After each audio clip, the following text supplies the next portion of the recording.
We'll guide you through how to get your DaVinci Resolve certification. If you find this helpful, consider subscribing and liking the video. First, go to the Blackmagic Design website and navigate to the Training and Certification section. You will find a range of courses available. For DaVinci Resolve, you typically start with the Beginner's Guide, which covers all the foundational aspects of the software.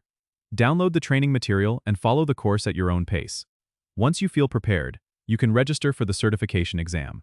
You need to create an account on the Blackmagic Design website if you haven't already. After logging in, choose the exam you wish to take. The certification exams are usually conducted online, so ensure you have a stable internet connection and a quiet environment. The exam will test your knowledge based on the material covered in the course, so reviewing the guide thoroughly is crucial. You may also find practice exams or sample questions on the website, which can be helpful for preparation. Once you pass the exam, you'll receive your certification, which you can then showcase on your professional profiles to highlight your skills in DaVinci Resolve. Remember, the certification not only validates your expertise but also enhances your credibility in the industry. Don't forget to subscribe and comment if this helped you out.